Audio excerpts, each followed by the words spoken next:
sebanding dengan 1000 sholat di masjid-masjid yang lain kecuali Masjidil Haram.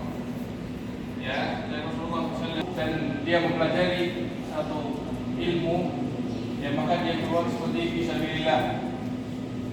Dan Rasulullah SAW katakan tentang sebuah tempat yang baiti wa mimbari rawdatun min riyadil jannah atau Muhammad sallallahu alaihi wasallam. Antara mimbarku dengan kuburan rumahku, ya, rumah beliau adalah bahwa tidak boleh seorang melaksanakan perjalanan untuk menunaikan ibadah mengikuti apa yang ada di dalam museum ini.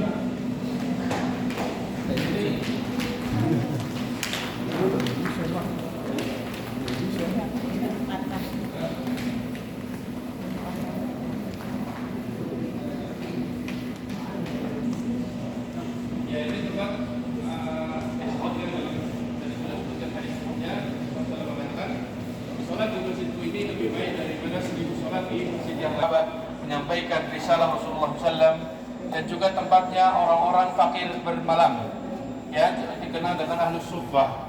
Ya, di dalamnya juga ada raudhah, namanya taman surga, dan juga ada mimbar yang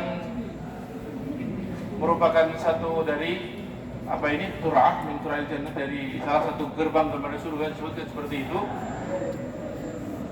Baik, kita melihat ke sebelah sini, ya. Keutamaan memakmurkan Masjid Nabawi, Masjid Nabawi, Masjidil Haram, Masjidil Aqsa. Ya, orang yang memakmurkan masjid adalah orang-orang yang diberi julukan iman oleh Allah Subhanahu wa taala. Sesungguhnya orang-orang yang memakmurkan masjid adalah orang-orang yang beriman kepada Allah dan hari akhir, menunaikan salat, membayar zakat, dan tidak takut kepada Allah Subhanahu wa taala, maka mereka lah yang akan menjadi orang-orang mendapatkan petunjuk. Dan Nabi SAW mengatakan, siapa yang membangun masjid karena Allah membangunkan untuknya sebuah rumah di surga. Baik. 3 tempat lokasi Masjid Nabawi. Coba lihat ini, Bapak Ibu sekalian, ini di global peta Madinah dari atas. Ini Gunung Salak, Gunung Uhud, Harrah, di Kuba di sini, Masjid Nabawi di sini. Ya. Baik. Ini Gunung Salak, bukan Gunung Salak ya Pak? Salak ya. Baik. Bapak Ibu sekalian, kita lihat Madinah ini ternyata punya apa? Punya pagar alam atas dari Uhud.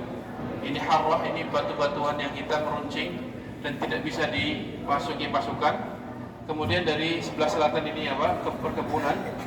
Maka yang ada dari sebelah sini, hanya sebelah sini nanti akan dibangun parit kondak di sebelah sini. Tapi ini lokasi Masjid Nabawi sekitar sini. Ya. Marbad tadinya adalah tempat pengeringan kurma.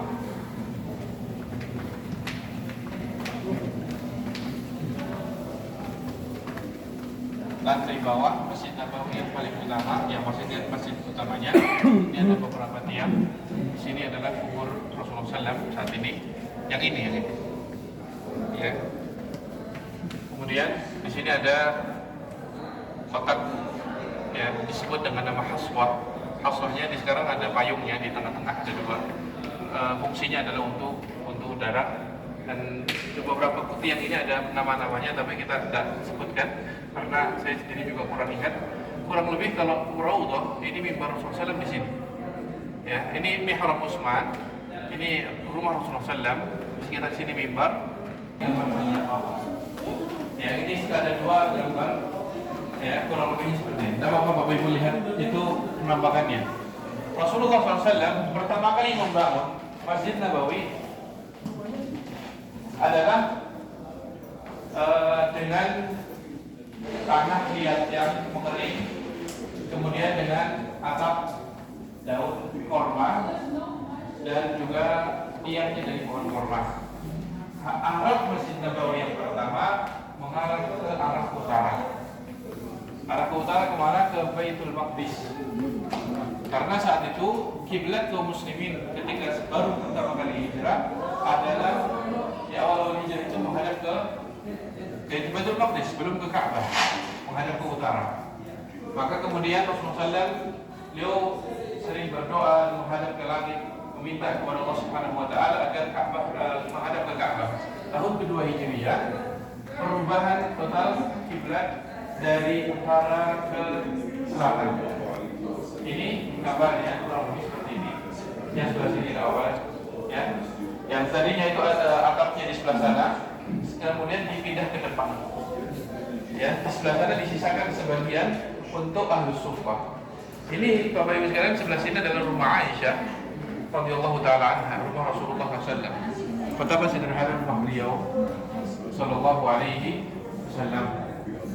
Ya, kemudian di tahun ke-7 ya mengalami perluasan.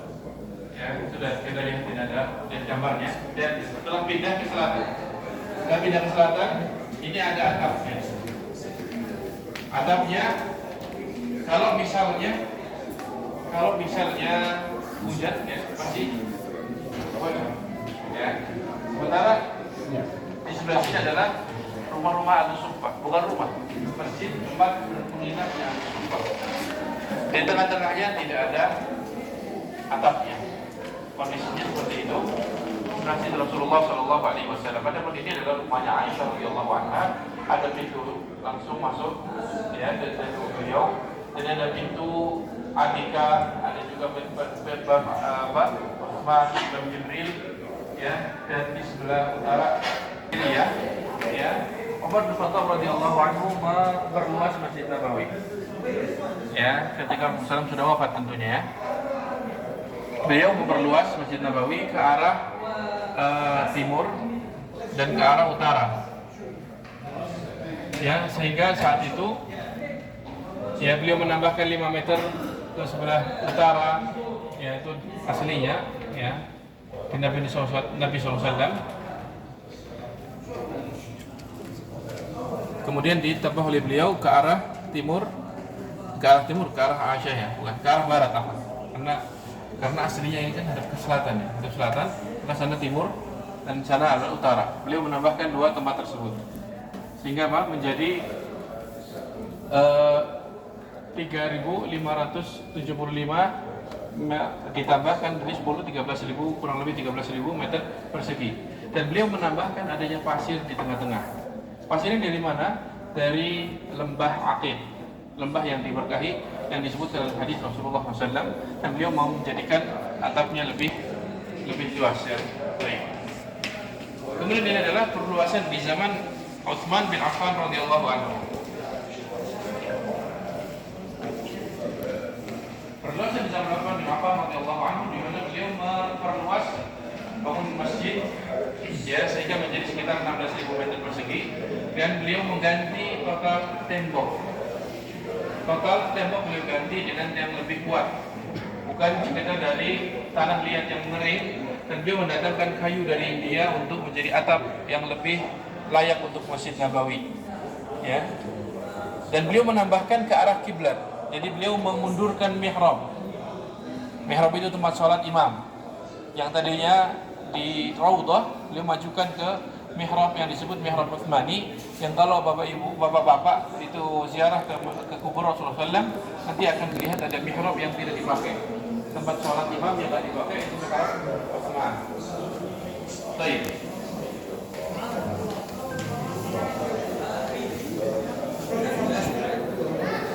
Ini perluasan yang berikutnya adalah perluasan tahun 88 Hijriah di Khalifah Al-Walid bin Abdul Malik.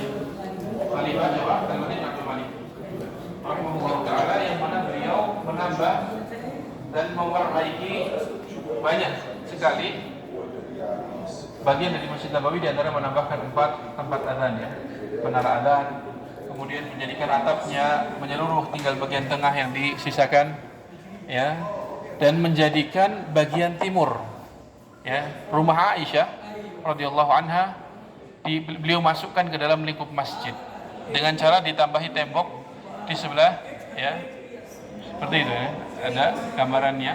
Globalnya beliau tambahkan sebelah timur lumayan luas, dan rumah Aisyah radhiyallahu anha dimasukkan ke dalam lingkup masjid yang merupakan kuburan Rasulullah, Abu Bakar dan Umar radhiyallahu taala anhu.